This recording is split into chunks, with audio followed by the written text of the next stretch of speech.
Welcome to Donmar TV News Channel. Serbisyo para sa mga Pilipino, yan po ang iginiit ni Presidential Aspirant Senator Bongo sa kanyang pagtakbo bilang Pangulo. Anya, buo ang kanyang loob na sumabak sa halalan at tumulong sa mas marami pang Pilipinong mahihirap. Narito ang report.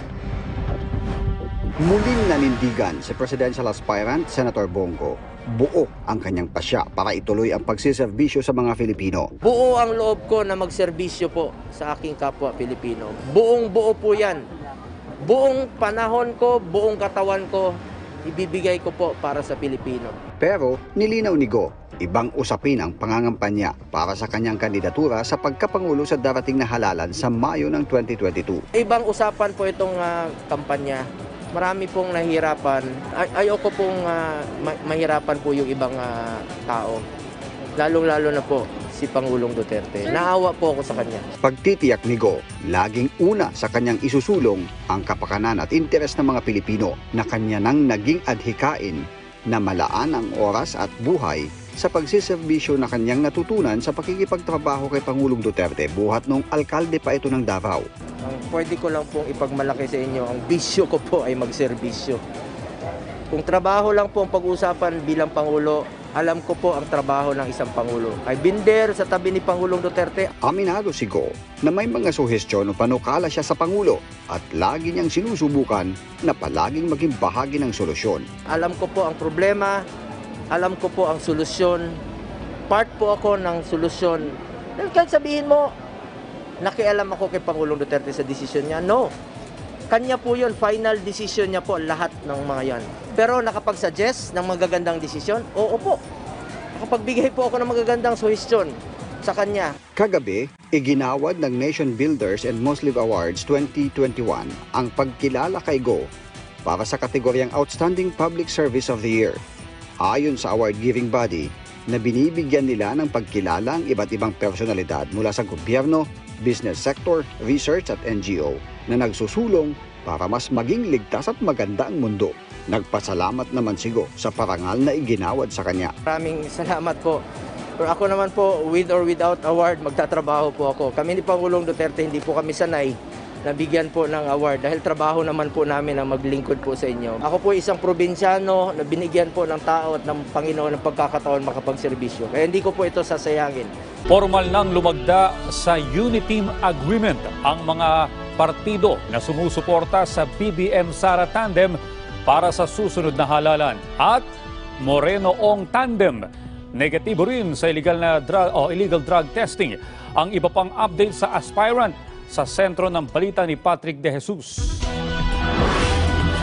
Pinangunahan ni Presidential Aspirant at dating Senador Bongbong Marcos ang paglagda ng Uniteam Alliance Agreement. Kabilang dito ang hugpong ng pagbabago, Partido Federal ng Pilipinas, Lakas Christian Muslim Democrat at ang Puwersa ng Masang Pilipino. Giit ni Marcos, hindi lang mga partido ang nais silang pag-isahin, kundi ang buong bansa. This is the beginning of the process. Siguro, basta't maipatuloy natin yung prosesong yan, yung nakikita nating medyo magulo sa eleksyon, sa kampanya, sa politika, mag-stabilize din yan. Napapanahon naman ang kasunduan para kay Vice Presidential Aspirant at Davao City Mayor Sara Duterte. Anya, tila nasasapawan kasi ng ilang issue ang mga bagay na dapat anyang tutukan sa bansa.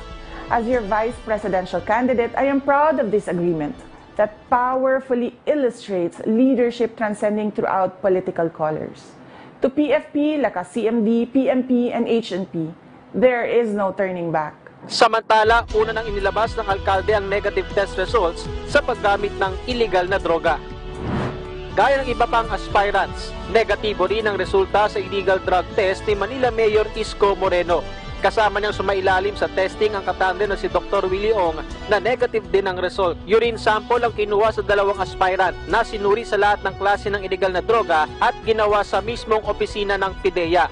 Hindi naman, ako kasi tama naman si President Duterte sa panawagan niya. O kung talagang wala kang kinukubli, may tamang ahensya, PIDEA.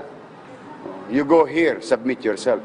Ito nga masakit bakit pag ordinaryong tao, nire-require natin i-test? Kapag sila'y suspected.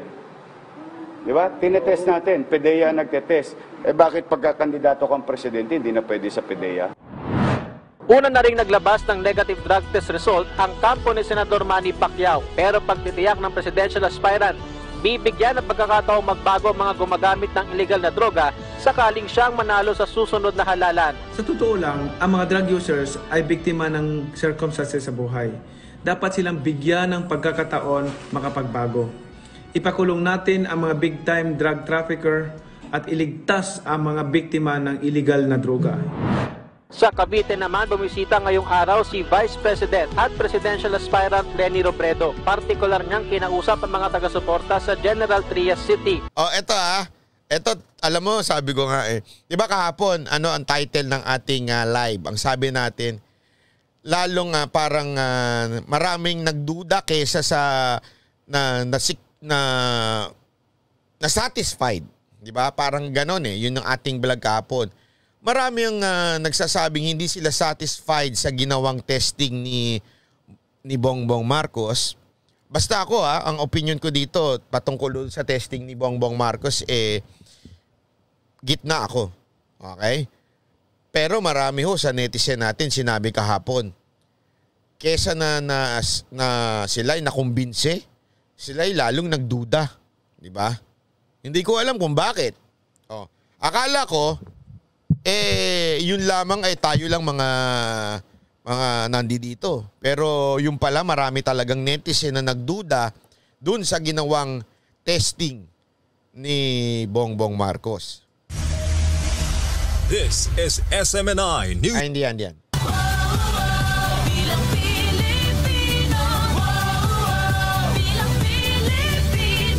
Isa-isa na kumakasama mga presidential aspirants sa hamong magpa-drug test. At kabilang na riyan si Bongbong Marcos na kine-question ng ilan kung lehitimo ba ang kanyang test result. Ang depensa ng kanyang kampo, kung ayaw maniwala, di wag. These are all speculation meant to debase or binabanata nila yung naging resulta nung drug test ni Bongbong Marcos. The drug test, the standard is there. Yun ang sinunod namin. Pumilit din ng ilang kandidato na dapat daw lahat ng uri ng drug test ay gawin para masigurado ang resulta. Nasa frontline na balitang yan, Dale De Vera. Lehitimo o hindi, yan ang agam-agam ng ilan ng makitang resulta ng drug test ni Presidente. Pakinggan ninyo to kung bakit nagduda yung mga netizen. Kayo ano ba ang opinion dito? Ulitin ko, hindi ako magbibigay ng opinion ko para maging patas kay Bongbong Marcos, Okay? Eto Presidential Aspirant Bongbong Marcos. Sa viral post ng netizen na ito, hinimay niya ang format ng dokumento. Bakit daw walang license number ang mga nag-conduct ng test? Ayan. Bakit daw walang license number? Okay? Actually, dami ng pumunan nito Kasi may mga alam yung papel sa St. Luke's Ito, number 5. Wala rin daw detalye ang test kit na ginamit. Mali rin aniyang nakalagay na address ng ospital. Ayan Tapos ano pa yan mali yung address ng ospital. Grabe si Thinking Pinoy. Talagang todo depensa. Ang hirap i-depensa, kapatid Hirap, Brad. Pero hanga ako sa'yo Hanga ako sa'yo, todo depensa ka Mahalaga sa'yo yan, Ayos ba, Brad? Todo depensa si Thinking Pinoy dyan, Iba yung address, O di sige, bahala ka sa buhay mo. Ang kampo ni BBM ayaw ng patulan ang mga nagdududa sa inilabas nilang drug test results. We've submitted to the process, we have submitted to the result. Pagka it's not going to end, pagka nagsumiti ka riyan, tatanungin na naman. Kaya nga babalik ako sa akin naging pahayag. Hindi ko na kayang paliwanagan yung ayaw ng paliwanag.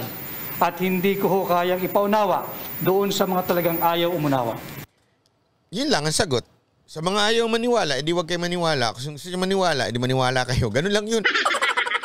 Hindi niya ni-reason out yung argument nung mga netizen na nagke-question bakit walang number. Bakit iba address?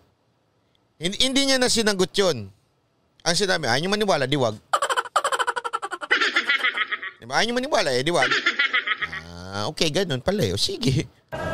Kasabay naman ng kontrobersiya, to the rescue ang katandem ni Bongbong na si Mayor Sara Duterte. Nagpa-drug test din si Mayor Sara matapos daw itong hilingin mismo ni BBM. Negatibo naman ang kanyang resulta dahil tila naging hapon kasi diniscuss na natin yan. Ha? So alam nyo na yung, di ba, yung kating sinumite dun sa PNP. Pinakita ko na ho sa inyo, di ba, kahapon. Kung hindi nyo pa ho na, hindi ko na ulitin, kahapon ho, tingnan nyo ho doon. Doon lang sa test ng S at saka sa M. Doon sa PNP, hindi ako nagsabi noon, yung news. Sa mga presidential aspirant ang blind item ni Pangulong Duterte. Nakipag-ugnayan na raw si Mayor Isko Moreno sa PIDEA. Sabi nito isa, di banata mo rin si Sara Duterte? Ba't ka ba banata? Ano meron? Hindi, tanungin ko kayo, bakit? Anong meron? So kung tama si Sara Duterte, ibig sabihin tama na rin si Bongbong Marcos? Ganun ho ba yun? Kailan pa sila naging isa? Di ba dalawa sila magkaiba? Ngayon, kung sakaling, halimbawa lang nagpa-test din ito si Madam Mayor Sara. Ngayon, kung negative siya, negative dapat din yung isa. Ganun ba yun? Wala akong sinasabing positive yung isa, Pero bakit kailangan nyo ibida si Mayor Sara Duterte? Lagi na lang kayo sasakay sa kanya? Hindi, doon ako naiinis eh. Lagi nyo na lang bang iaangkla si Sara Duterte? Bakit si Sara Duterte? Bakit si Sara Duterte? Bakit si Sara Duterte? Ano pakialam namin? That's not the point. The point, yung amo ninyo hindi si Sara Duterte. Ba't nyo laging kailangan? Bakit si Sara Duterte? Bakit si Sara Duterte?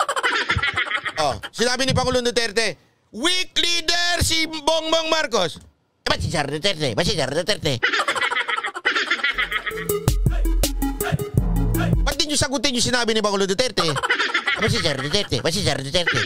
Hanggang gano'n na lang kayo? That's your, yung pinaka-argument nyo, gano'n? Bongbong Marcos is spoiled leader. Ay, spoiled child pala, sabi ni Pangulong Duterte. Si Pangulong Duterte sabi nun, ang sagot ng mga tanso, bakit si Sara Duterte? Bakit si Sara Duterte? Bakit sabi kay Sara Duterte? So every time may problema at babanatan si Bongbong Marcos, si Sara Duterte, si Sara Duterte. Alam niyo, sinasabi niyo, pinapatunayan niyo lang na weak yung leader niyo. Magtago na lang siya sa saya ni Mayor Sara Duterte. Kung ganun lang pala. Hindi, di ba? I have nothing against with Mayor Sara Duterte. Pero wag niyo siyang iangkla. Lagi niyo na lang pinambibida si Mayor Sara Duterte. Para kayo nagtatago sa saya ni Mayor Sara Duterte. Ano ba yun? Diba?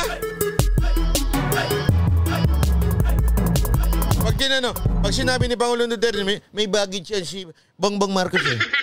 Ikaw may baggage siya. Bakit si Sara Duterte? Kasama yan. Anak ng tutsa. Lagi na lang Sara Duterte. Yun na lang ba ang kakaya ninyong argument?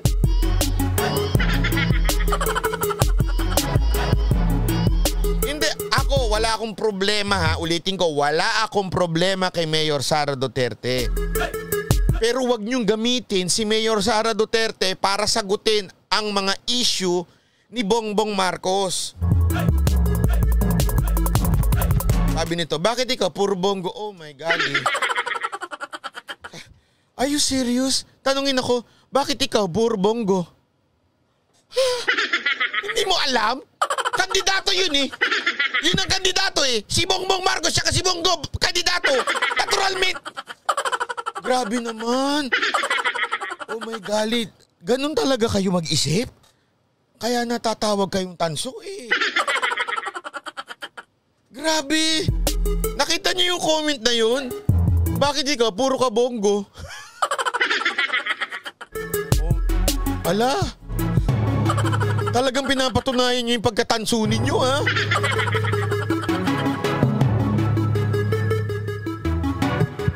Ibang level, ha?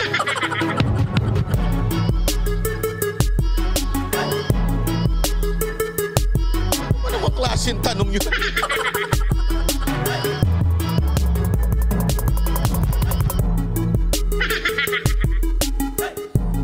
Alam mo, may feeling ako eh. May feeling lang ako. Feeling ko lang naman. Pag nagla-live tayo, yung isang call center nila nakatutok sa atin, ano? Siguro nakatutok sila sa atin. Nakanya sila. Abang na tayo ha. Mag-i-start na si Banat Bay. Ito, may whiteboard pa siguro yan. Pag kung ano yung i-discuss niya, ito yung i-comment nyo ha. Ito, ready. Pinag-uusapan yung tungkol sa test na yan. Ihirit nyo lahat, sabay-sabay. Bakit yung Sara Duterte?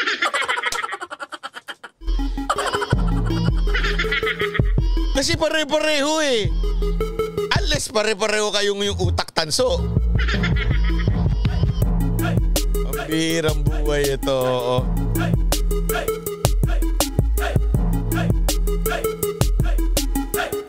Sakit nyo sa ano? Sakit nyo sa bangs? Para sa schedule ng kanyang drug test, handa rin daw siyang gawin ito kahit pa bantayan ng taong bayan. Eto, mas gusto ko pa sagot nito. Pakinggan niyo yung sagot nito ha. Kailangan pati hair kung kinakailangan. Hair follicle, dugo, o wiwi. Yes, okay lang ako. Ako wala naman ako. Wala naman ako kinukubli. Pagdating sa kanya, makikita mo dyan, ESQ.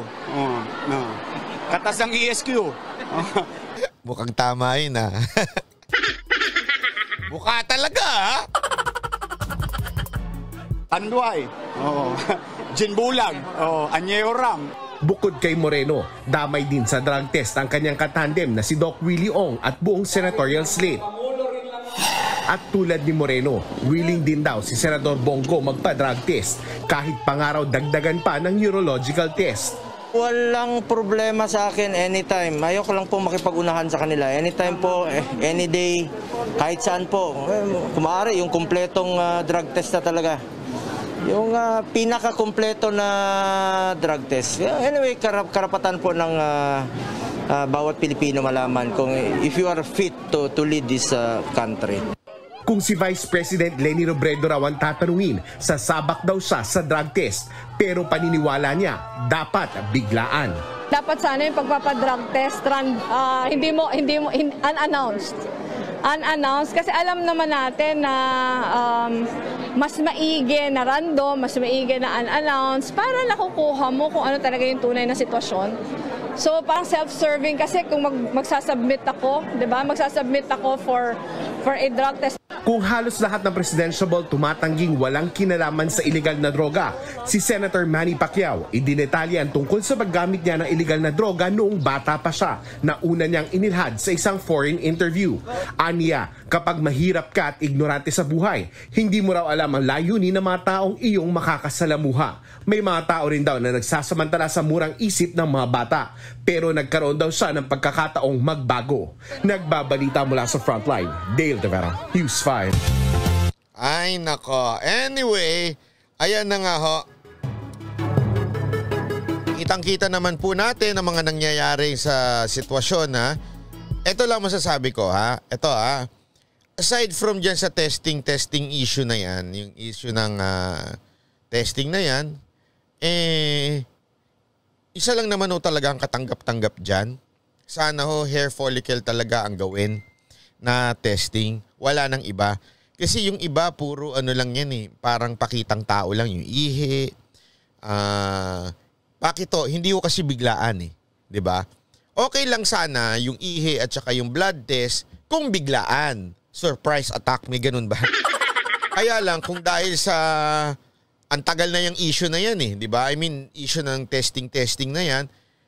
Nakapag-prepare na ho itong mga presidenteng tatakbo na ito o maging yung mga senador na tatakbo, 'di ba? Nakapag-prepare na ho yan, baka na-flash na ho lahat. O, 'di ba? Kasi 3 days lang naman ang itatagal eh. I mean, yung 3 days lang yung madidetect nung pag mga ihi-ihi. So sana, number 1, sana talaga hair follicle. Number 2, okay, aside from the hair follicle, dapat to hindi ko saan-saan ginawa. Ate, naglolokohan tayo eh. Diba, hindi yung isaan-saan ginawa, kanya-kanyang gawa. Dapat talaga doon sa agency kung saan responsible dyan. Yung number 1, sa PDEA. Dapat dyan ho gawin. Hindi kung saan-saan. At pangatlo, pagdating naman po sa sa testing na yan. Alam mo, ito lang masasabi ko sa inyo. Grabe ho si Pangulong Duterte, no? Nung siya ang nagsalita tungkol dyan sa issue na yan, lahat sunod. Di ba? Lahat bitag eh. Oy, Tulpo, ano na?